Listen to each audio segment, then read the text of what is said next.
the batter's box and lefty Mike Flanagan on the mound, the Orioles were again ready to make a run for the flag in 1979. But this was no typical Oriole team.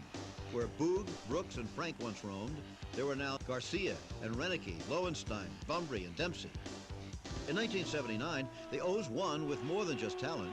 They made it with magic. Doug DeCinces was the first to discover it. Soon, late-inning heroics became the norm. In a June to remember, the Orioles were an incredible 23-6. 11 of those victories were come-from-behind thrillers, and every night it was a different hero. Flanagan led a great pitching staff with 23 victories and a Cy Young Award. Kenny Singleton smashed 35 homers from both sides of the plate, and the fans got into the act like never before. Turning out in record numbers, they were driven to near frenzy levels by a rotund cab driver from Dundalk.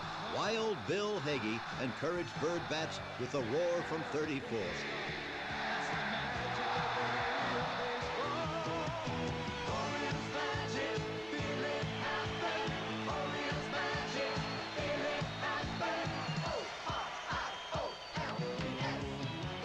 Winners of 102 games, the O's waylaid the Angels in the playoffs, then prepared for Pittsburgh. Known as the family, the Pirates were treated like in-laws by the Orioles in Game 1. The O's jumped out to a 3-1 series lead, but like Clemente before him, Willie Stargell led the Bucks back.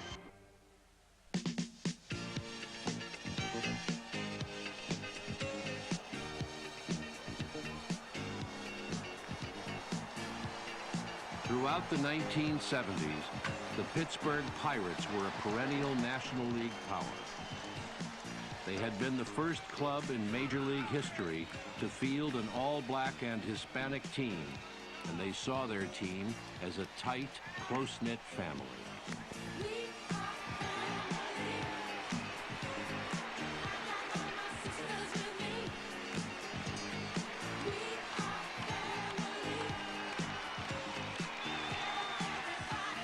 In 1979, to the disco beat of We Are Family, they won the pennant, and in the World Series, again faced their old rivals from 1971, Earl Weaver's Baltimore Orioles. I think that the personalities of the two teams were so clear, and there were so many enjoyable and wonderful people on both sides that I think we all got caught up in that, and the two teams sort of got caught up in each other.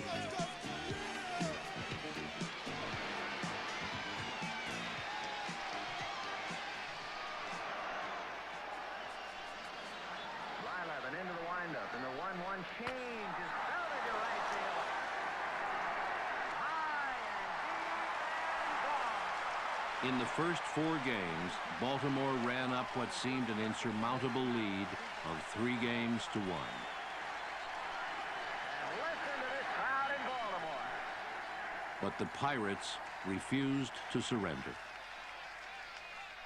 Their leader was the 38-year-old veteran Willie Stargell, a devastating power hitter and the league's most valuable player.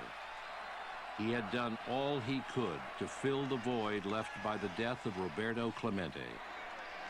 His teammates called him Pops. And the center of it all was Willie Stargell, and they all said that Pops keeps us together. Pops makes it all work. Fastball is hit high and deep to center. That goes Bumbry on the track at the wall. It's gone. Willie Stargell has ignited the spark. Willie Stargell really was a good man. Way to give us a start, Will. Nice going, big man. Way to give us a start, buddy. All the hopes that we direct toward other ball players came true in his case. I remember the 1971 World Series where those two teams, same two teams that played 7 games. And Stargell was a great player that year. And the leader had led the league in runs batted in and did almost nothing in the World Series. He popped up, struck out, same in the playoffs. And he never complained. He never said anything. He walked back. He never threw his bat down. And I went up to him after the series and near the end, and I said, "How can you do this? You must be dying." And his little son, Wilver Stargell Jr., was playing in the locker. And Willie made a gesture toward him, and he said, "The time comes when a man really has to be a man." It just came out of him like that. And that's the kind of man he was. Okay, here's the scene. This is my own singular life. I want you to know this. This is in October of 1979. I'm traveling with my wife from Washington, D.C. I listen on the radio, and there's an announcement that President Carter is going to be in Baltimore for the throughout the first pitch of the opening game. And my wife's not a fan, but I said, we've got to go see this, and we're going to root for Baltimore. So we went over, scalped tickets, got in. Long story short, we actually made money in transactions of tickets, sat down, and Scott McGregor's pitching the 7th game of the World Series. And then all of a sudden this guy named Stargell kind of disrupts what is otherwise a wonderful picture book story. Yeah. It was a good day for up until the 6th inning there. Yeah, it was 1-0, but the whole scouting report on Willie was to keep the ball above his hands, just because he had that swing where he would loop it and then he would golf the ball out, and just keep it above his hands. The first 2 times up, I pitched him up and in, broke his bat, and they blooped in behind Doug at third base, and he got on first base. He'd be over there, Willie, typical Willie, laughing. I said, "That's fine with me, because you're slowest man on the team, and you just clogged the whole base path up by being on there, and you didn't hit over the fence." The one pitch I threw below his waist the whole game was that pitch, and he hit it for a home run. And I thought it was probably one of the best games I pitched in the playoffs. Obviously, I threw a shutout in the playoffs, but the first game I didn't throw as well as that game. I pitched very well. And I told people, I said, if you had told me that after 8 innings you only gave up 2 runs, what would you have thought? I said, I thought we would have won, because that team didn't get shut down very often. So it was a good day still, because I got to be there. I saw Jim Bibby earlier on this year down in Lynchburg. He's still working with the Pirates, and every time I see him, I give him a high five. I said, "You and me, pal." We were the only ones starting on that day. McGregor comes to him, and is a high fly ball into deep right center field. Back goes Single, and away back to the wall. It's gone. He's done it. Thompson hit it out, and the Pirates lead. This time, in the 1979 series, Stargell did not disappoint, hitting an even .400. Setting a series record with 7 extra base hits, including 3 home runs. His last one in the 7th game put the Pirates up for good.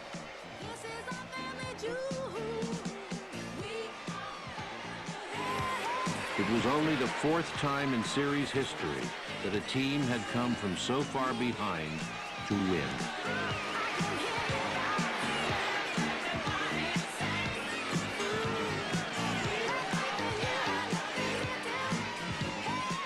There's so much about the game that is appealing. But I think in the end, the thing that appealed to me most was the fact that it rewarded merit, that there is a justice to the game, that if you score, it goes up on the board, and if I score more than you, you lose and I win. That and the idea that we do it together, community.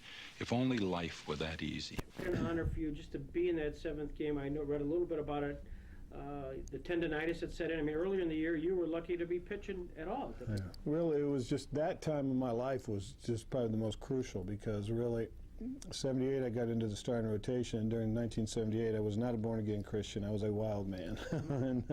and I started going to the chapels that year. And then in 1979 in spring training, after 78, it was my first year. I won 15 games through 250 innings or something in the big leagues, and came to spring and my elbow flared up on me. And at the start of spring, and then by the end of spring, I beat Ron Guidry 1-0, and we both pitched 8 innings breaking camp. So I thought my elbow was fine, but as soon as we got back up in the cold weather, it bogged back down. And when it got hurt the first time in spring training, I went out to pitch against the Dodgers. And Palmer pitched the first 3 innings, 1-2-3, 1-2-3, 1-2-3, what Jimmy always did. I went out, pitched the 4th inning, got him out 1-2-3. It's probably just residue of Jim Palmer was still on the mound. I went in and sat down, didn't touch anybody, didn't do anything. Just kind of put a towel on my arm just to keep it warm. Went back out and threw the first pitch. It's like someone stuck a dagger in my elbow, and it flared up just like that. Well, that night in 78, during that crazy year of being there and being wild, I started going to the chapels and started hearing the gospel for the first time in my life. Never heard it before. And it starts working on you. And so that night when my elbow flared up, I went home, and all I could think of is, oh my God, this is it. That's how quickly it can go, just like that, one pitch. There's got to be more to life than this. And so it was an eye-opening thing for me. It was the most important thing that ever happened to me in my life, because it really showed me how small I am, kind of like the astronauts, tells a story, when they're flying away from the Earth, it just gets smaller and smaller and smaller, and then all of a sudden they hear God saying, and you all think you're something, when the Earth disappears. Right. And I thought I was something, all of a sudden I realized, no, I'm not. I need something bigger than this. And so when we broke camp, went up north, it bogged down on me again, and then I was on the disabled list. I was 0-3 in June when I was going to a Bible study. I was on the disabled list. That's when I became a Christian. And after that, I was 13-6 the rest of the way. I ended up 13-6, so I was 13-3 the rest of the way.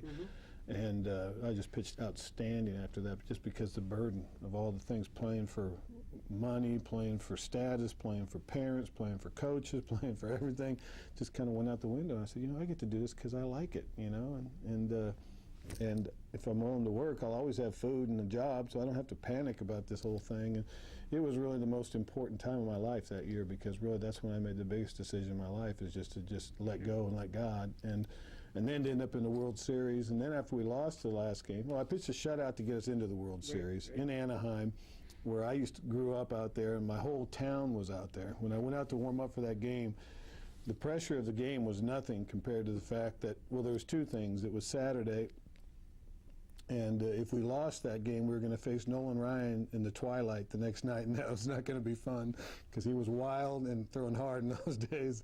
And when I walked out, and I tell this story a lot, I might even tell it tonight, who knows, but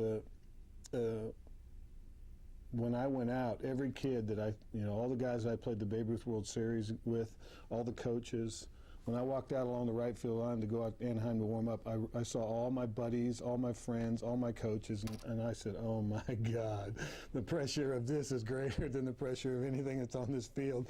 And I knew they were all there. They all just showed up. They were just like popping up, like out of the woodwork. And then when I got to the corner, Joe Soto and John Lowe, who were my coaches in Mattoon, were right on the corner. And every time I used to pitch when I was in the Babe Ruth World Series and all that, they'd always say right before the game, they'd go, okay, Scotty, just another game. They both looked up there, and I said, I know. And they said, just another game? I said, no, it's not. And I ditched it, and I still get choked up when I tell the story, because it was just incredible. Then to go out and throw a shutout. And I took a bottle of champagne, ran up afterwards. They were all up there, and I sprayed it all over them. We kind of partied. So that was a real special year. People say, what's the biggest thing that happened in your life? Obviously, when we won in '83, but to me, it was that day in Anaheim. Yeah. It was just very, very special to come back home and to do something like that in front of everybody. It was a lot of fun. This is June 15th, 1976. You are in the Yankees organization, having been drafted by the Yankees, and as I read, you had a 51-4 high school. 51-4 with like a .036 ERA or something like that. Probably, and I doubt if anybody has ever had that kind I think I still have 5 or 6 records out there for all that stuff that are still in the high school books. And Georgie Brett was my high school shortstop, and so we had pretty good teams. Oh my word! So then, but you're with the Yankees. I mean, you're mentally thinking pinstripes. Couldn't break through there. Bobby Cox was my manager for 3 years in AAA, Right. and he was always convinced that I was going to be a hitter. And I played winter ball with him in '75, and he had me DHing in Venezuela, and when I wasn't pitching, taking batting practice. And for 3 years in AAA, I was their #1 left-handed pinch hitter, had my own bat orders, and did all the whole thing, But he came to me that night before the game. We were in Memphis. And he said, don't be surprised if you're traded before the night's over. And I looked at him, I said, you got to be kidding me. I mean, it's just like, everything we talk about, with kids and amateur ball, pro ball, when you're with a group of guys for a long time, you just become so tight. And to be taken away from it was just like, you leave high school, you play 4 years in the minor leagues with the same guys, and you become family. And when you leave your home and your parents, you just graft to these guys. Now when I got traded, I cried. I'm 21 years old. I'm in the taxi cab crying all the way to the bus. The cab driver's looking at me, you all right? I said, no, I'm not all right. I just got traded. He's looking, traded? What do you mean? When you can use all 25, and all 25 of them can come through for you one time or two during the course of the season. Weaver led the team from the late 1960s until the early 1980s. From the Frank and Brooks powerhouses to the Lowenstein and Renicky underdogs. In all of that time, one thing never changed: winning. In 1976, Hank Peters unleashed a deal that would mold the Orioles for years to come. Reminiscent of Paul Richards' legendary swap, he traded Ken Holtzman, Doyle Alexander, Grant Jackson, Elrod Hendricks, and Jimmy Freeman to the Yankees. The Orioles picked up two of their all-time greatest left-handers, starter Scott McGregor and relief ace Tippy Martinez, a strong-arm catcher named Rick Dempsey, and also Rudy May and Dave Pagan. Things were growing on the farm, too. Most prominent among them was a laconic first baseman who would ultimately become the most prolific switch hitter with power since Mickey Mantle. But it was an eye-opening thing, too, at that time, if there was any place that a pitcher wanted to go to in the 70s was to the Orioles, because I said, God, my first start in the big leagues was Brooks Robinson at third, Mark Belanger at short, Bobby Grich at second base, and Lee May was at first base, Boog was gone, Paul Blair in center field, Reggie Jackson was in right field, and Singleton or Bunbury or somebody was in left field. I just said, geez, just let him hit it. Yeah. Somebody's going to catch it. I just keep it in the ballpark, And Jim Palmer's there. There's just everybody that came there became a 20-game winner, and so it was the best thing that ever happened to me, because the way I was as a Yankee coming up, I had good years for him. I was 20 years old, my second full season in the minor leagues. I was 20 years old in Syracuse in the International League. At the All-Star break, I was 10-1 with a 1.70 ERA at 20 years old, and expecting them to call me to the big leagues. And they were telling me, Bobby was telling me, pack your bags, they're going to call you up. And then they didn't. And, I look back now and I realize I was 20 years old. They weren't going to call me up. Back in those days, they said, you're going to pitch 4 years in the minor leagues, then maybe we'll call you up.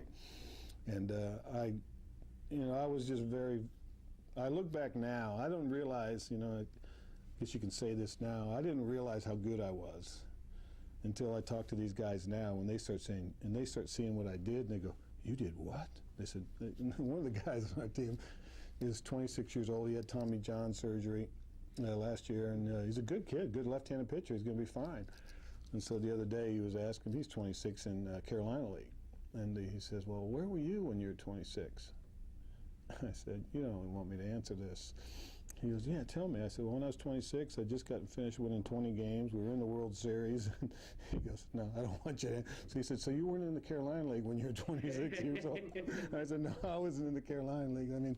I came out of high school, went into high A ball. I was 19 in double A and tied the league with wins. And, when Babe Ruth baseball in 1969, we, shut him out 4 games in the World Series. And that was freshman year in high school. My coach put me in the state finals, and after the senior got knocked out, and I started shutting everybody out. And when I got into high school, I started realizing when I was a junior, senior, I said, man, this is real. The scouts are all showing up. There was 30, 40 guys up there every night watching. You just go, and they're telling me when I'm a junior in high school, you're going to pitch in the big leagues. I'm going, oh my God. So I knew there was talent there, but there's so much more to it, and that's why I so enjoy coaching now with these guys, because there is so much more to it. I said, guys, I had the talent, but I got focused. Somehow I got focused. And in those days, it wasn't because of the Lord, it wasn't because of Jesus, it was because it was just this drive I had inside, which you have to have, that I just wanted to get there so bad. I'm 19 years old, my first Major League spring training, and my first outing is against Hank Aaron and the Atlanta Braves, and I'm 19 years old pitching against Hank Aaron. I'm shaking in my boots out there, And I pitched 3 innings, and I gave up like 6 runs, and Bobby Cox was going to manage in West Haven that year, and he told me afterwards, he goes, I was never so impressed with someone giving up 6 runs on. You backed up every base, you did everything you were supposed to do. I said, yeah, I was running all over the place trying to get people out, man. But it was, I look back now, and that's what's so cool about where I'm at now, is coming out of the ministry, coming out of 17 years of pro ball. I can tell these stories to these guys, and they know they're going through the exact same things. Now the last 2 springs I've been in camp with the Orioles, and I get all these young guys around. It's their first time that they get out there throwing, and you can just see that they go flush. They can't even spit. They're warming up on the sidelines. They're going to go out, and I'll start telling them my story. I said, I remember my first time. Yeah. And they just go, oh, you went through that too. I said, my first time, I actually, even before that, in Fort Lauderdale Stadium, they used to have the mounds right in front of the stadium. You used to warm up there. Well, I'm the bonus baby. I'm coming in there, so I'm 19. I'm throwing on the side. They want to see me. I'm throwing on the side, and I turn over, there's Whitey Ford standing there. I was going home. I throw him up a screen. You know, the saliva goes out of your mouth. You just go. And I wore number 16 in high school. I said, don't suppose I can have 16, can you? He goes, nah. You know, so it was just, you know, those things are just rare moments in life, you know. And the kids that are in playing. Well, I'm thinking about this. I'm thinking about you as a Yankee, and just in the, I mean, the who's who that would come in through that spring training would have been remarkable. Batting practice, guys couldn't even touch him. Right. He's out there. He'd wind up, you know, he'd go right in the middle of his wind up. He'd take his hands, you'd see him as the ball went by. He'd spit on it, spit on the thing, and they'd throw the thing, sink right out. They throw a spitball. He would be chewing gum, or he'd spit on it beforehand. He'd go down, he'd hit it on the ground in a big club of mud, and he'd throw it up the home plate. He'd go, boom, boom, boom, boom, boom, just move, throwing curveballs. And I go, Whitey, what are you doing? These guys can't touch you. He goes, it's not my arm, it's my legs. I can hardly even get out to the mound anymore. But Whitey's there, Mickey Mantle's leaning on the batting cage, Elston Howard's there. When I first year there was Ralph Houck was still the manager. I mean, all these guys, I'm just going, oh my God. Well, DiMaggio must have showed up at one point. Joe was around some, but not much. Yeah. No, was there an awe factor? I mean, Mantle walks in and... Oh, well, not for the guys on the team, they know him, but everybody else. I mean, for the kids, and Mickey Mantle and Whitey Ford, and Mel Stottlemyre was there. Mel and Catfish Hunter, because Catfish got traded over, or optioned out, came over, and those two were the biggest influence, mentors. Mel, to this day, I still talk to him all the time about those days, and Catfish, God rest his soul, we miss him.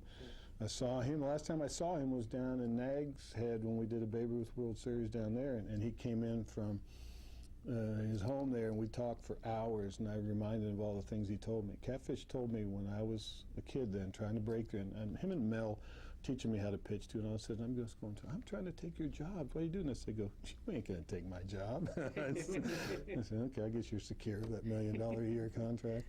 You know, but they used to just pour into my life, and he said, let me tell you how you handle the media. He says, every time you pitch and you win, this is what you say. I don't know how I beat those guys. They're the best team in the world. I was just lucky tonight. I just hope to go back out there in 5 days. He says, don't ever, ever show up anybody.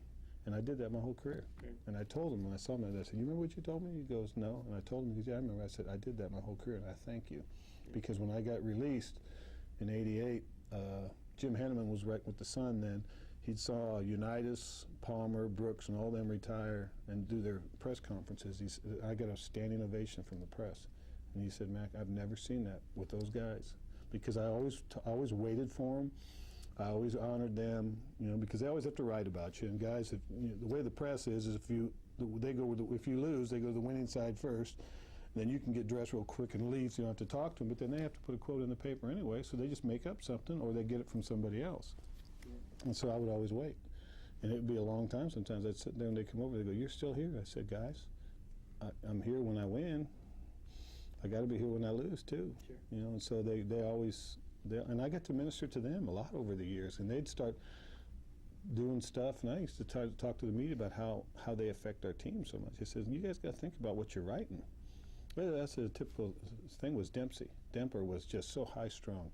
If the press said anything negative about him, it sent him into a tizzy. I said, you guys realize that you can say pretty much anything you want about me. I think you realize I'm pretty thick-skinned and I'm pretty honest about it. I said, yeah, we don't worry about anything we say about you. 'Cause, you know, I said, but when you say something about Demper, don't you realize you're probably putting him in a slump and affecting our team? And they went, well, I never thought of it that way before. I said, well, you're part of this team, too.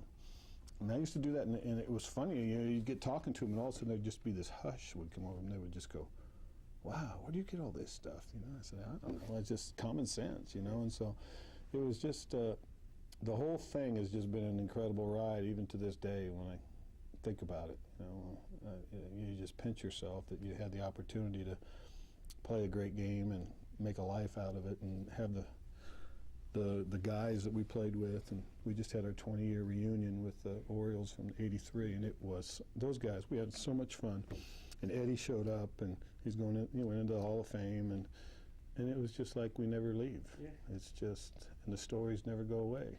Speaking of one story, good segue. I looked this up and I remember this. I don't know why I remember this, but this was August 18th, 1978. The date would mean nothing to you, other than you were pitching against the Yankees. Who in this neck of the woods, you need to know either you love the Yankees or you hate the Yankees. I hate the Yankees. Just my own bias. I don't. You don't? You like Yankees? I'm a lifelong Yankee. Okay. Well, anyways, here's the scene. You're pitching, and you're leading 3-0. Goes into the top of the 7th inning. All of a sudden, 6th inning, wasn't it? It could have been the 6th. Could have been the 6th. Anyways, Yankees. And I gave up 5 runs. Oh, you got. All right. Tell me the story. I just told the story to someone yesterday. Oh, did you? Because we just got suspended last night down in Wilmington, and I said in the old days, because our guys hit 2 home runs, and in the minor leagues now they just suspend the game. In the old days, you get rained out, you lost your home run, you lost the whole thing. And I had a 3-0 shutout going into the 6th inning, and I gave up 5 runs, and then the rains opened up, and it reverted back, and I got a 3-0 shutout. Steinbrenner went nuts, and he got the rule changed after that. Well, what did Weaver do? I mean, I think, as I recall, Weaver kind of put on some stall tactics. Yeah, well, Earl would always put on, I mean, they always did that kind of stuff, you know, just to try and get it so we didn't have to finish hitting in the bottom, because if we did, then it goes to the 6th inning. So he got, oh yeah, they used to do that all the time. Nobody does that stuff anymore. Guys used to just disappear. The guy's supposed to be hitting, be gone, and the umpires go, where is this? We don't know where he went. You know, the rain's coming down, puddles are coming up, and they finally, Billy Martin screaming on the other side, you know. Earl and Billy's show was going at it, but yeah, that was, yeah, I just told that story to someone the other day. It was one of my best shutouts ever. Well, tell about Earl Weaver. I mean, he was truly one of the real characters. Were 2 men who shared nothing in common except winning.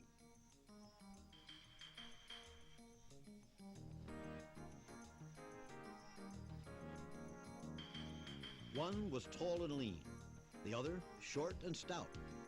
One was eloquent, the other earthy. One was Cy Young, the other see you later. No wonder they got along so well.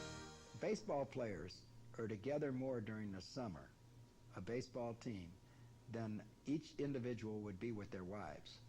And when you're together that much, there's going to be some arguments. Jimmy and I had some dandies. If I was going to describe Earl Weaver to somebody that had never seen him, obviously he was a short guy. He was like 5'6", which is why we never saw eye to eye. About when to take him out, when to leave him in. You know, he looked at himself as being a very positive guy, but there was nobody more negative ever that managed. Who the umpire might be that night and how we're going to handle the umpire. I mean, one day I walk a couple guys in the first inning. Belanger makes 2 errors, which didn't happen very often in the same inning. Boog loses the ball in the sun, and they get 2 runs. And during the middle of the first inning against the Twins in Baltimore, he walks out to the mound and asks me if I'm trying. And I go, am I trying? I said, you made out the lineup. I said, why don't you go ask, Belanger over at Troy. Walk out there now, Earl. Go out there, ask him if he's trying, because you put his name in the lineup and he's made 2 errors. I said, or better yet, why don't you go ask the heavyweight over at first, if he meant to lose that pop fly in the sun. I said, he may squash you. After we had clinched the division, I told Palmer he was starting the first game, and Palmer said, I'm not starting the first game. And I said, you're starting the first game, Jim. He said, no, Flanagan deserves to start the first game. Flanagan's going to be the Cy Young Award winner, and he won more games than me. And I said, Jim, you've had the experience. You've been through it. You know what you're doing. You know the hitter's inside out. You're starting the first game. Well, it caused a feud.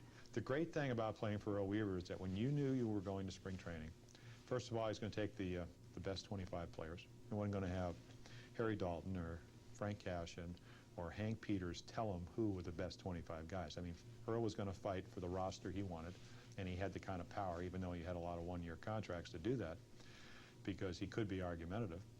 And number 2, you knew that you had a chance to win. So I would have liked to have been close to a lot of the ball players, and especially Jim Palmer, because Jim is one of the cleanest livers you'll ever see and one of the most intelligent people to talk to. I never would have gotten into the Hall of Fame without him. At times it made it very difficult. But, looking back, gave me every opportunity to go out there and win a lot of games and lose a lot of games. He had a very simple philosophy. In most years, till late in my career, he didn't think there was anybody better in the bullpen. So why bring anybody in? I guess there were a lot of them that, don't even come to mind anymore. Important at the time, probably, to one of us. Probably never important to both of us, because one of us might have been laughing at the other guy all the time in some of these arguments. Their stormy relationship had its ups and downs, but no two men were more instrumental to the Orioles' sustained success than Jim Palmer and Earl Weaver. Palmer's slow, graceful pitching motion seemed an exaggerated thing of beauty until it climaxed into the exploding high fastball, hard to lay off, impossible to hit. Despite career-threatening injuries, he won 20 or more games 8 times and the Cy Young Award 3 times. In the best season of his career in 1975, he won 23 games with a paltry 2.09 earned run average. You ever see Earl when he gets out there and puts his hands back this way?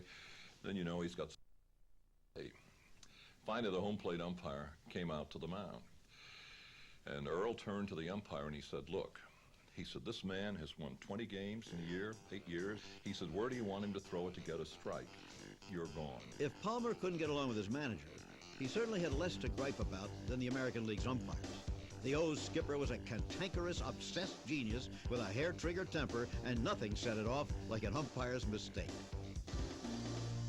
Until something happened in a ball game, you know, you're the calmest person in the world. Well, you're on edge in a one-to-one ball game, but, you know, an umpire hasn't been part of it. I'm on edge because I want my pitcher to throw a strike. But in that one-to-one ball game, and a guy slides into second base, that opponent slides into second base that I think I'm out, and my shortstop jumps up, boy, there it is. There's a ball game out there. I got pitches that other catchers did not get. Not because of me, but because of Earl. Because they reached a certain point in the game when they did not want to hear Earl's voice. He had a couple run-ins with the umpire, and finally went out to the mound, you know, and he was talking about something to do with in the rule book, and the umpire saying, well, he said, I'm right, you know, and Earl, he ran into the clubhouse, you know, and then he came back and he had the rule book. And out on the mound, that's when he tore the rule book right up on the mound, you know, and said, we're not going to play by the rules. We don't need this rule book. Just kind of threw it up on the pitcher's mound. But as fiery as Weaver was, he could also be cool and calculating. Keeping meticulous files, he was ever aware of his batsmen's performances against each enemy pitcher. When the game was on the line, he was at his best. No matter who was pitching, he always knew. Manager I ever played for, no doubt about it. At that time, he was not the nicest guy in the world, but managers are not supposed to be nice guys. He did whatever it took to make sure that you won. He hates to lose. To this day, I went on a cruise with him last year, and we were out there, and the guy's hips falling apart. And we're out there playing shuffleboard, and he's screaming on people, and he's trying, I mean, Earl, we're on a cruise. This is shuffleboard. You can lose. No, we can't lose. I said, God have mercy. I mean, he just couldn't lose. You know, and Jim Palmer tells one of the greatest stories, and it was before I got there, but it always came down to the last week of the season. Last weekend of the season, for years, was us, Boston, and the Yankees. And one of us was in first, the other one was in second by a game, you know. And we went into... yeah, we were up there during a rain delay during one of those times. I think one year, Yankees got rained out on the last day. They were getting rained out. We beat Boston on Friday. They beat us on Saturday. We knocked each other out of the race, and they won in a rain delay because we beat each other and knocked ourselves out of the race. And Palmer was telling a story about they were in Boston, I think, the year before that. And the last day of the season, no, Saturday, so it was the day before. And the game went on, and Earl was just wanted to win so bad. And he finally said, okay, it's the 9th inning, and whoever wins, he said, you guys, if you guys pull this off, at this point all the Scribinis are in the game, and everybody else has been pinch hit for, the game's over. I think the season must have been ended. You know, the standings were set. And Earl said, whoever's in the lineup, when this game is over, gets to start tomorrow. Well, these guys now, you know, the Nordbrooks, the Chopays, and all these guys are just pumped, you know. They get to start the last day. And so they pull the game off, and they're all celebrating, ready to come in. They're all nervous. They don't sleep all night. They come in the next day. Here's a lineup, Brooks Robinson, Mark Belanger. Same lineup up there, and they all went, Earl, what are you doing? He goes, you guys should know better by now. I'll do anything to win. I'll say anything to win. You know, that was Earl. He would just, but I mean, Earl knew. The best thing about Earl was we had 25 guys, and everybody knew their role, and everybody knew their position, and everybody. If you were just the guy that went in for defensive replacement, or if you pinch hit for this guy, you never missed that spot. Whenever it came around, you were there. Earl just made sure that everybody had a role, and they all knew their spot, you know, he could write Cal in, he could write Eddie in, he could write Singleton in, you know, but you know, and there was a few guys that were the mainstays, but everybody else, Lowenstein and Renicky in left field, they was the best thing that happened for both of them. At the end, Kiko Garcia and Belanger were trading off a little bit, but he just knew how to make sure everybody knew exactly where they stood. You always knew. If you had something to say early, you go and say, "Why am I not pitching?" He goes, "Why you're not pitching? You're getting your butt kicked. That's why you're not pitching. Get out of my office." You know, okay. You know, but you know, he would just he knew how to just keep everybody involved, and he was great with pitching. He had great confidence in his pitching, and he trusted us, and that's probably what I got that from him more than anything else. Is he trusted me, so I trust these guys now. Talk about Scribinis. I'm going to drop a name here who was a local athlete who did well from here and made it up to Baltimore for a short period of time, named Dave Crishone. Dave Crishone. It was the Yankees he beat, didn't it? Wasn't it? Yeah? The 2 home runs or whatever, the home run he hit.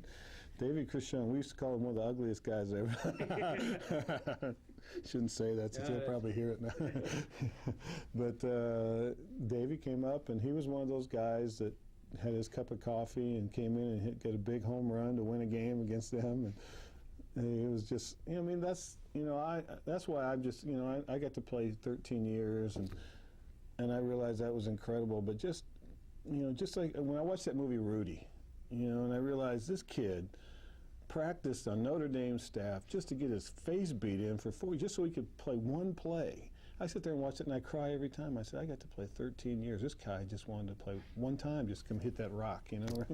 And you know, and to someone like Davey who played through the system and got a chance. And that's what's so nice about an organization when the organization's winning and the organization trains up their players. Guys like that get a chance to just get a cup of coffee, and they'll always be able to, Davey can always tell that story. Always tell that story, and it just gets better every time you tell it, you know, and bigger. The home run went farther. It was in the bleachers over there, but it was a biggie.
You close your eyes and you say, Greg, the funniest thing that ever happened to Scott McGregor was... You know, I get that, and I never come up with a lot of funny things. Flanagan's probably the funniest thing that ever happened. Mike was hilarious. I don't come up with things that are funny. I don't know why. You know, maybe I was too serious when I played. I didn't let anything be funny to me. I could think of things that happened around us. You know, Earl Weaver and Jim Palmer stuff was always the funniest things that happened with watching those two go at each other. Well, give me an incident or two. Well, those two, you know, were just vying. Palmer always wanted to manage, and Earl wouldn't let him, you know. But one of the funniest ones was we were in New York, and he brought Tippy in to face Greg Nettles with the game on the line. And the week before, we were in Baltimore, and he brought Tippy in to face Greg, and Greg used to lunch up on the left-handers. We pitched right-handers against him, get him out, but none of us could get him out. And Tippy threw him a curveball, and he hit it in the upper deck in Memorial Stadium to beat us. And so Greg comes up in the 9th inning again, game on the line. You know, we were up by 1, guy on base, and Earl calls for Tippy. And Palmer, you know, he's at the end of the dugout. Earl's always on his side, Yankee Stadium, and as soon as Earl makes the call for Tip, goes out and gets him, brings him in, comes in, jumps across the little thing and sits on his stoop. As soon as he jumps up, sits on his stoop, Jim jumps off the other side. Tippy's throwing his warm-up pitches. I think he gets the ball, and he's getting ready to throw his first pitch, and Jim jumps off, and he said, "Hey, you realize what happened last week when you brought Tippy into Nettles?" The words didn't get out of his mouth. The pitch, pow, right up in the upper deck.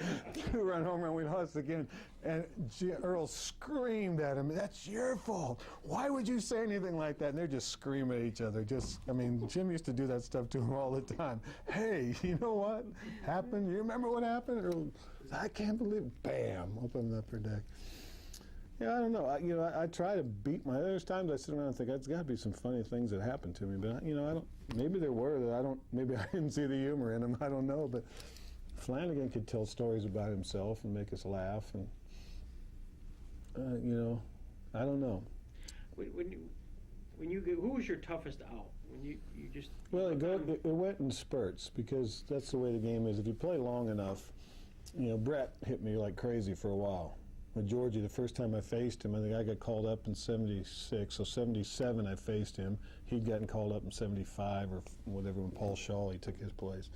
And first time I faced him was in Baltimore, and I struck him out. And so he was over at third base on our side of the field, and he looked inside, and I said, "It's just one." He thought I was showing him up. George was high-strung anyway.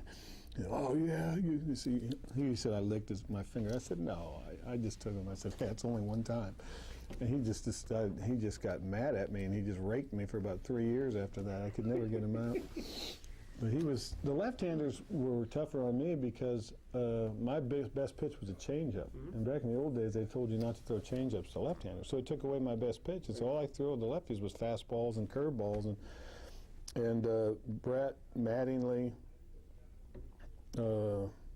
Chris Chambliss. I had a hard time getting Chris out because he could just get me timed.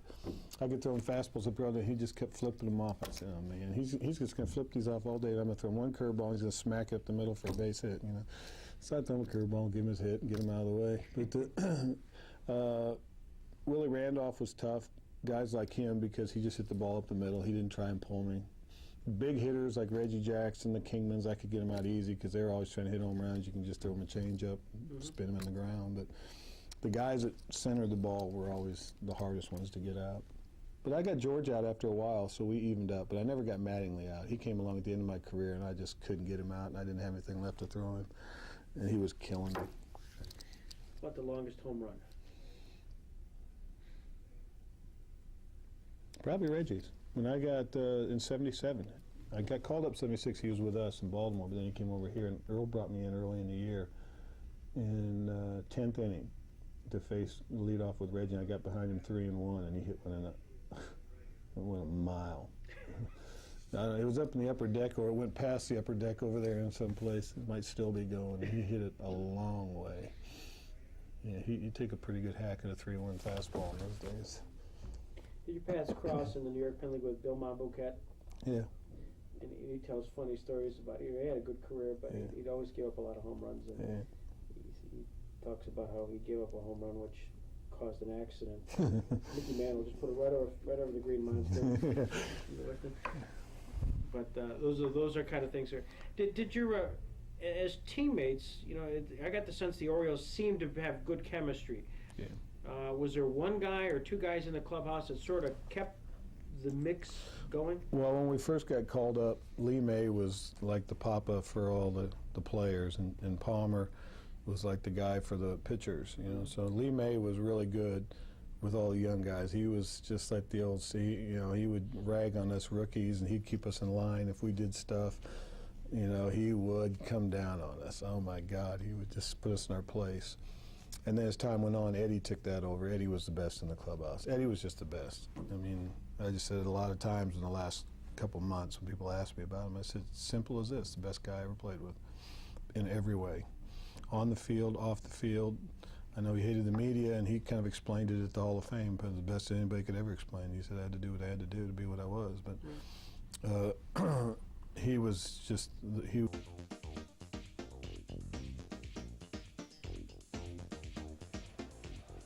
For pitchers of the late 1970s and 80s, there was no more menacing sight on the entire planet than that of Eddie Murray stepping into the batter's box late in a game. Bursting onto the scene as a 21-year-old rookie phenom in 1977, he was a man of few words. His bat, on the other hand, spoke volumes.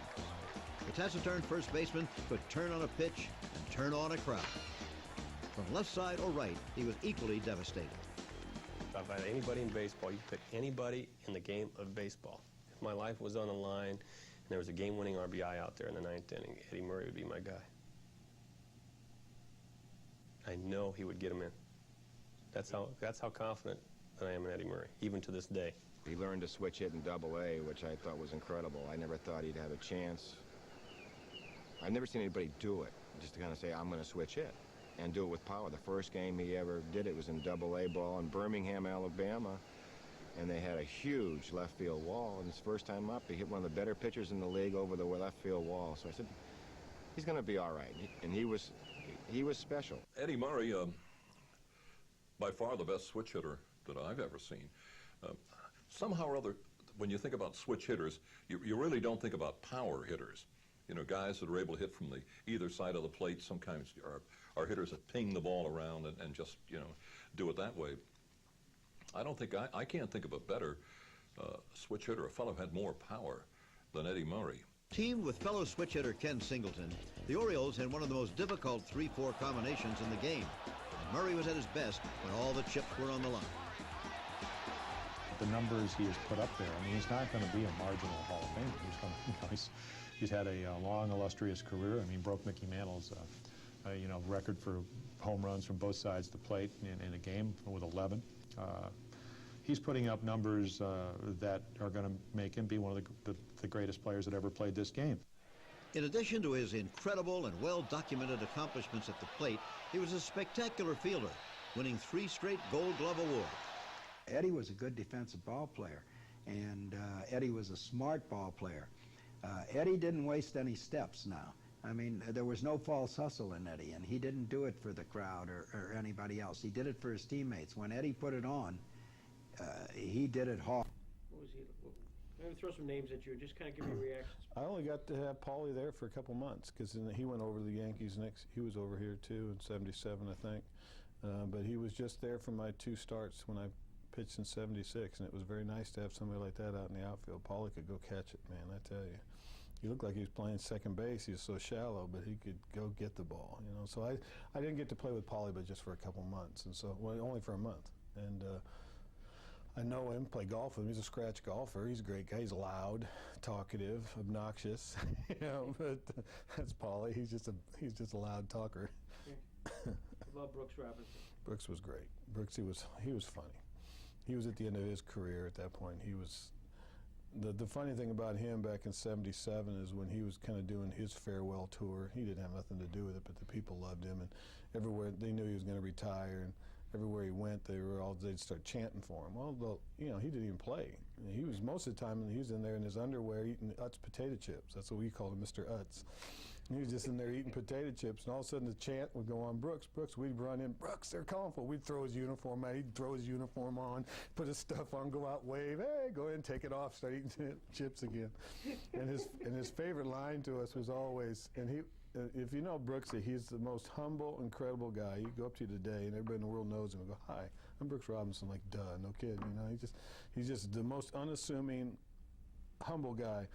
But we used to tease him and to say, Brooksy, what do you think about your career? He goes, boys, this must be the highest league there is, because if there's another one, I'd be in it.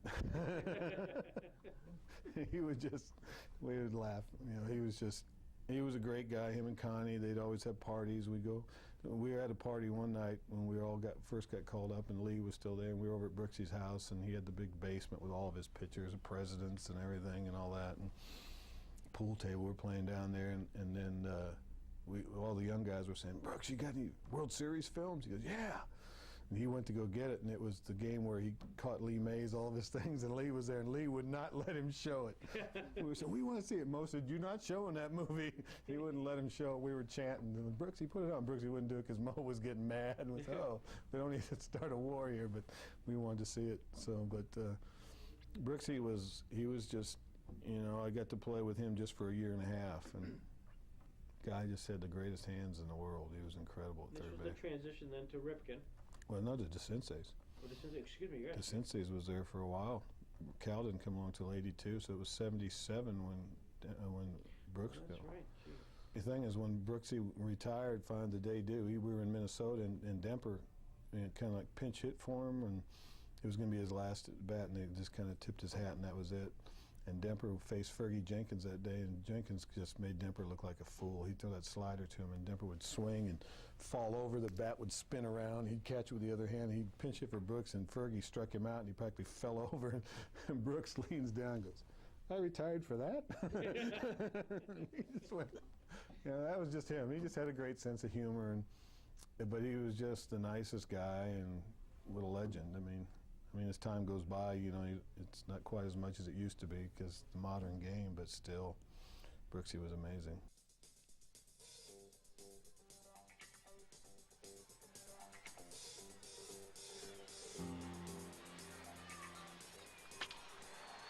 In 1970, the Cincinnati Reds faced the Baltimore Orioles in the World Series. The Reds were young, aggressive, and powerful, led by Pete Rose, Tony Perez, and Johnny Bench. 3-1 pitch to Bench. Drilled. A line stop that Brooks Robinson dived and grabbed in his glove. What a play. But the Orioles had the best third baseman in baseball. Brooks Robinson was born in Little Rock, Arkansas, was discovered playing ball in a church league, and was beloved by Baltimore fans. He was 33 years old in 1970, a veteran of 15 major league seasons, winner of 10 Gold Glove awards. He was called the human vacuum cleaner. One by one, he destroyed the hopes of Cincinnati's vaunted hitters. Lee May. Power hitting right-handed. Jim Palmer's pitch. There's a drive down the third base line. Robinson dives into foul territory, up with it, off balance throw to first, and he's got him. Tony Perez. It's the one hopper to third. Brooks is going for the double play, steps on the bag for the fourth. Here's the throw to first. And it's a double play. Johnny Bench. Smashes it right to Brooks Robinson at third. Johnny Bench again. Full hitters. Robinson dives to his left of one-hander. What a play by Brooks Robinson. And the Golden Glove artistry of Brooks Robinson was never more apparent than on that last play. The Orioles took the series in 5, further helped by 6 runs batted in by Brooks Robinson. The pitch and a long drive to left field. That ball's going, it's going, and it is gone. A home run. Robinson is doing it all. By far the outstanding player in this 1970 World Series. Brooks Robinson, Cincinnati's Pete Rose said, belongs in a higher league.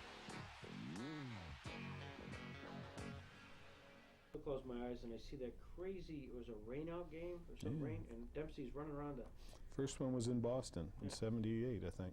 And it was one of those weekends where it came down to, it was the last day of the season, and we got rained out there the day before. Either the Yankees must have won it because, in those days the Yankees were winning them all the time. And this was the best one because it was the first one and nobody knew anything about it. The rest of them after that, we kept egging them on for years to do them, but it was just raining like crazy. And back in those days, when it was raining up there, like last year, I went up to Fenway for the first time with the Orioles, and now that they got Manny Ramirez here, they're playing salsa music, and I'm going, Boston and salsa music? This doesn't fit, I mean, there's no sailors around here, clam chowder or something, but the rain was just coming down, and they were playing the old Sweet Rosie O'Grady and all the old skate rink music, and they just had it going, and it was just playing and playing, and the rain's just, it's just puddled up there. Next thing we're all in the dugout just laughing as everybody does. It rains, guys just sit there and watch it rain. We're stupid, but all of a sudden we look in left field and go, what is he doing? You know, everybody goes, what's in? And he comes out with a big old pillow in his stomach or whatever he did, towels, and he gets on the tarp, and they don't show this, but for like a half hour, he just skated around and led the people in the songs. He's out there saying, "Let's sing the songs." And they were doing like Mitch Miller after that. They were putting the words up there with the bouncing ball, and Depper's just skating around like he's a skater. And he was just skating for like a half hour. And he would fall down and do stuff, and then all of a sudden he makes it for home plate, goes through the Babe Ruth thing. Yeah. I mean, my God, it was the greatest show I ever seen on earth.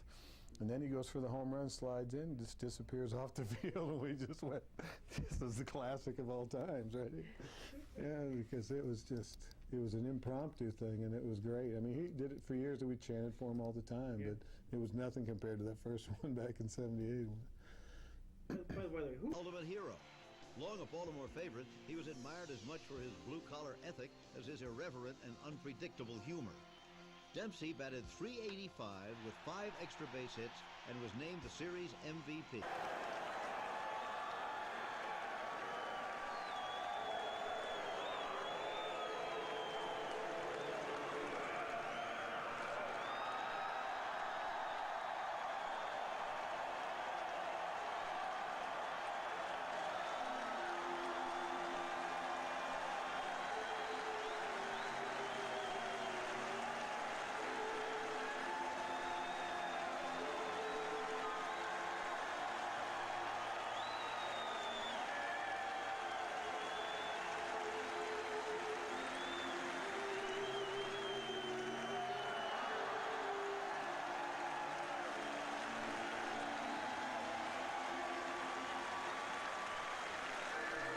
Stadium that would do the Wild Bill? Yeah. Wild Bill Hagee. Yeah. He was there at the reunion, I think, too. Yeah, they brought him back. What a hoot. No, he was a hoot. On the mound, the Orioles were again ready to make a run for the flag in 1979. But this was no typical Oriole team. Where Boog, Brooks, and Frank once roamed, there were now Garcia and Renicky, Lowenstein, Bumbry, and Dempsey. In 1979, the O's won with more than just talent. They made it with magic. Doug DeCinces was the first to discover it. Soon, late-inning heroics became the norm. In a June to remember, the Orioles were an incredible 23-6. 11 of those victories were come-from-behind thrillers, and every night it was a different hero. Flanagan led a great pitching staff with 23 victories and a Cy Young Award. Kenny Singleton smashed 35 homers from both sides of the plate, and the fans got into the act like never before. Turning out in record numbers, they were driven to near frenzy levels by a rotund cab driver from Dundalk. Wild Bill Hagee encouraged Bird bats with a roar from 34.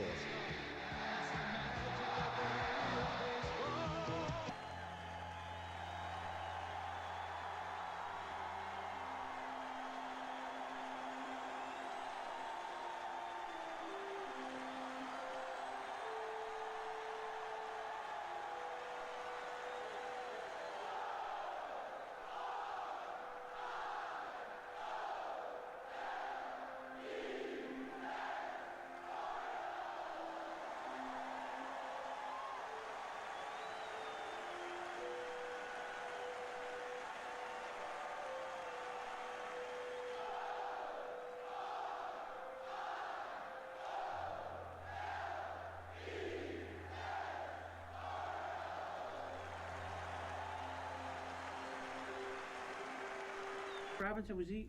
He was managing in Cleveland when I got called up in '76. Singleton? Singleton was there. Singy was a great hitter, Mr. Hitter. Singy was just a average outfielder, right fielder, but boy, he could hit, and he had a good eye. I was never so impressed when you would throw to him in inter-squad games in spring. Man, he knew the strike zone. He'd just take a pitch that far outside, and it was just guys like that. Umpires respected it, and you had to throw the ball over the plate to him. Mm-hmm. And he could hit. Man, he could hit from both sides of the plate. Got big hits for us all the time. The thing about our team that was just so amazing is you had him and Eddie back to back in the lineup. Right. You had two switch hitters. It didn't matter who you threw. What are you going to do? Turn them around? Yeah. Right. So what? they have to take one more step to first base. That's about it. You know, they both hit the ball just as well from both sides for years. You know, so. But Singy was just a real gentleman, great guy, good family. His kids, you know, my oldest son and his youngest were at Clemson together in college, and you know, so it's just. And Colette, back then, they were married together, and the families. You know, back in those days, you know, we did everything together.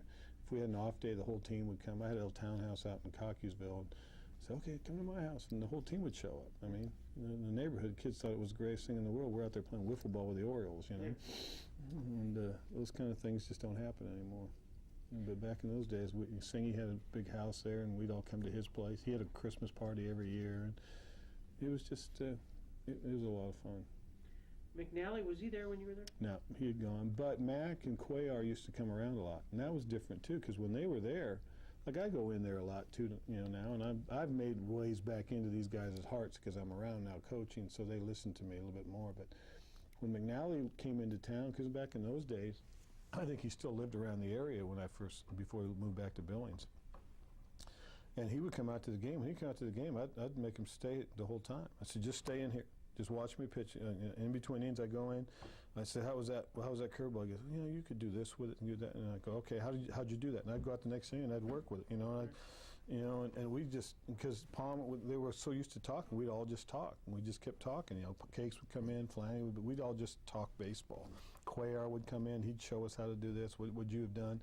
Or if I made a pitch in an inning, they'd come in, they'd just feel just as privileged as anybody else to say, what the heck kind of pitch was that? That was stupid. I said, okay, what did I do wrong? You know, and so it was school with those guys around, and it was just nice. That doesn't happen anymore. Are there regrets? Nah, none at all. None at all, really. That's very fortunate. I mean, I played 17 years, stepped out, was in the ministry for 14 years. In '88 when I retired, released, whatever, my oldest was 9, my daughter was 7, and my youngest was 1. It was time to be home. I needed to be home. My wife had done a great job. She just needed me home for a while. But now that they're married, the oldest two, one's married, the other one's getting married in September. My youngest is 16. He's driving now. He's homeschooling. We're trying to get him back into the system, but he's into the production stuff, and so I don't even know if he's going to need to get back into it. He can do it all. He's working with the Orioles production, running center field camera right now for him on Comcast. He's 16 years old. He's doing great. So it just worked out perfect for us now to get back into the game. You know, so I don't regret when I retired that I disappeared from baseball for 14 years. And now I wouldn't do anything else the rest of my life if I could just keep doing this, working with these guys. So it's just been a real blast. You lived this. I did. I grew up in York, Pennsylvania, and then had 2 churches in Baltimore during the time of Jewish. Did you know Phil Itzo at all? I didn't know him well, but I had met him. Yep. Because he grew up that way. Yep. Well, he was a New Freedom, I guess. Yep. I was enjoying all of this until he said that his son was getting an on-the-field education, running the center field camp. I've just spent 4 years sending my oldest daughter $31,000 a year to Ithaca College to learn the same thing. So they threw him in there one night about 3 weeks ago. Jeff Conine made a play. It was on like 2 or 3 weeks ago, and he went over the fence and grabbed the ball and came back on it. And that was Mike's shot. That was his first night. They put him on the camera, and he got that shot. Wow. He was on ESPN the first night, and Stosh called me up, the guy running. He calls me on my cell phone. I'm down in Winston-Salem. He goes, "You're not going to believe what Mike did tonight. He was so good." I said, well, he's been making these skateboard videos and doing all this stuff, and he's just got a real knack for it. It's what he wants to do. So it's not who you know, but what you know, who you know, I guess sometimes. One of the years y'all didn't win, but almost did, was '82. No. I think coming into the last weekend of the season, Orioles are 3 back, 4 to go. Five games left, and we had to win all 5 of them. Win all 5 of them, and then the Brewers came in, I think, for the weekend. Beat them in a doubleheader, and then a Saturday game, and then it all came down to. Yeah, we had a 5-game homestand. The last 5 games of the season, we were bound by 1, or we were tied, and we beat them the first 4, and it came down to the last day. It was crazy. Well, really, the last 2 weeks, we went into up there. Shelby threw Gantner out at home plate on that play to win that. Then we went to Detroit, and we won, and they kept losing. We were like a game out They were like, their magic number was like a game for like 2 weeks. We kept winning, and it got all the way down to the last game, and the day before that when we won, they said, that's it, forget it, you guys get it. And then Robin hits 2 home runs off Cakes the next day, and Sutton stuck it to us. But after the game then, that's Earl's last game, and Memorial Stadium, of course, had been not a seat left for weeks. And that weekend, and after the game, there was that kind of momentary lapse. We lost, and then all of a sudden, the stadium just wells up with affection. Jim Palmer to help the Orioles to another miracle finish. 4 games behind with 4 games to play. They had to win them all. The essence of a classic pennant confrontation, each game crackled with the intensity of sudden death. Only on the last day, the Birds succumbed. The fans, exhausted and overwhelmed, stayed even in defeat.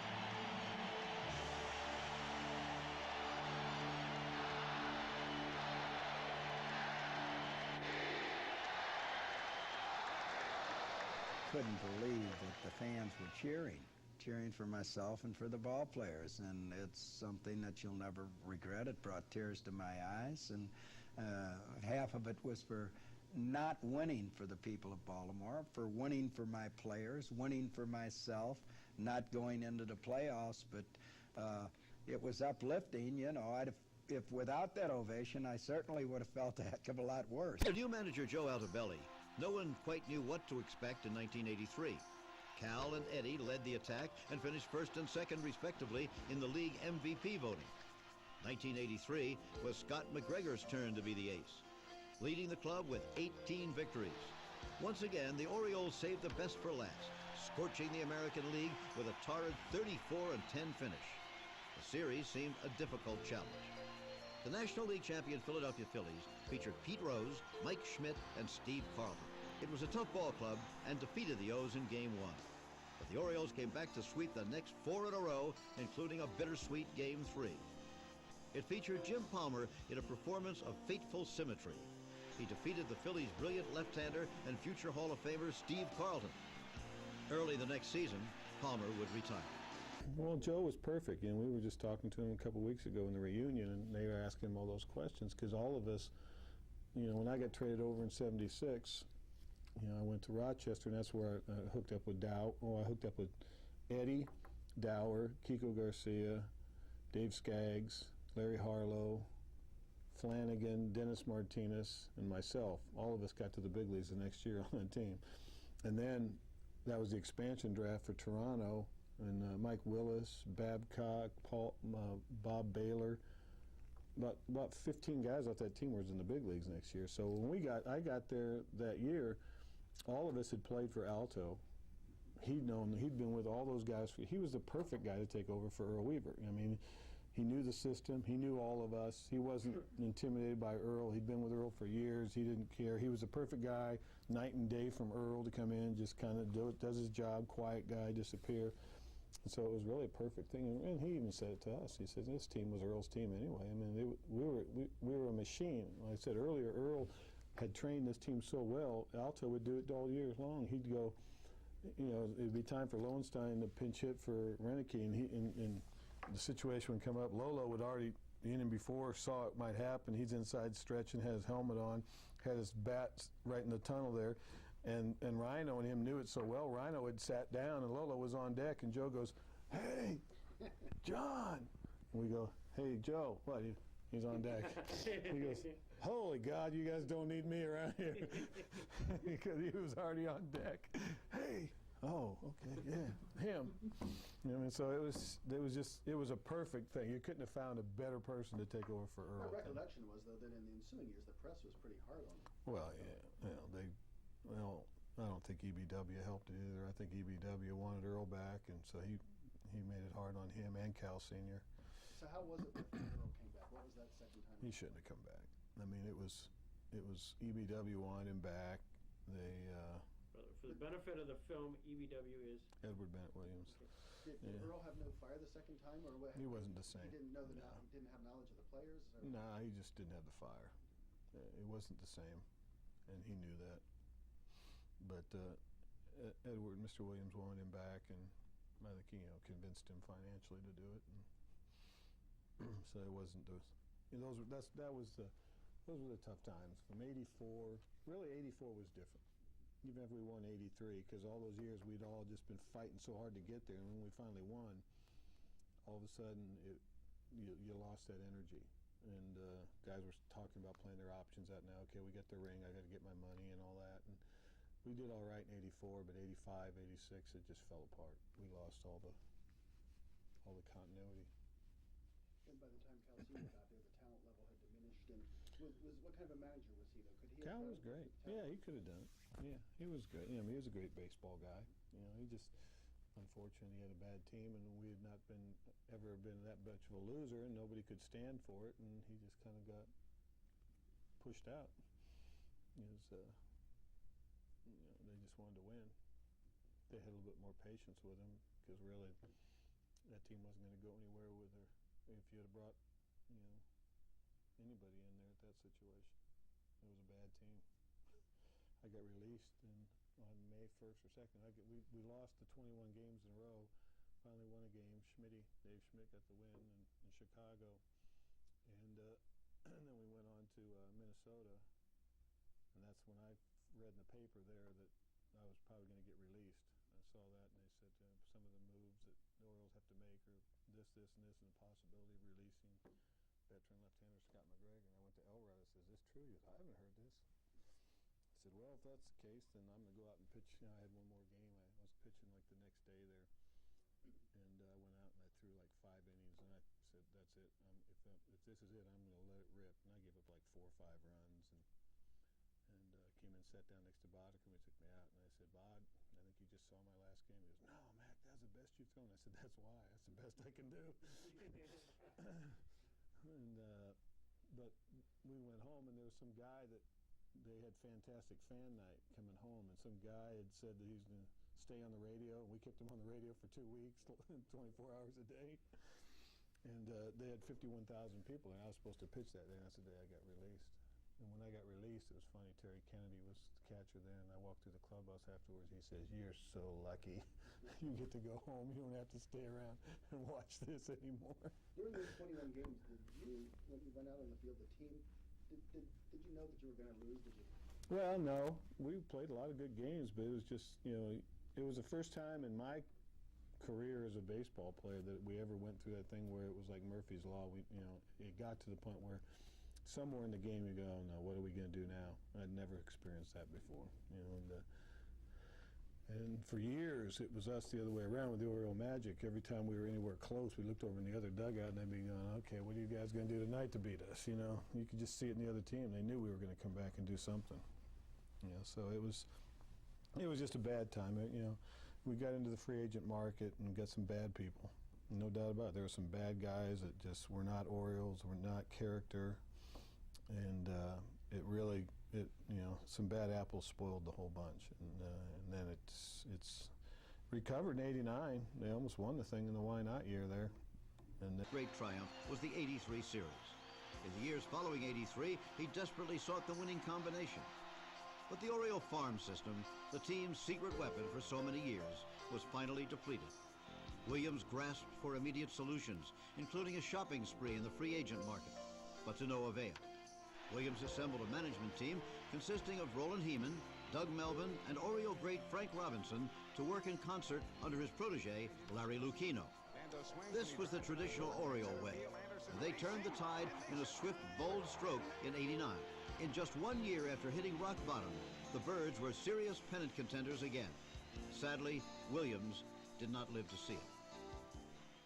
The team that had just a year earlier come completely unglued, that had lost 107 games, was now the most improbable pennant contender in the major leagues.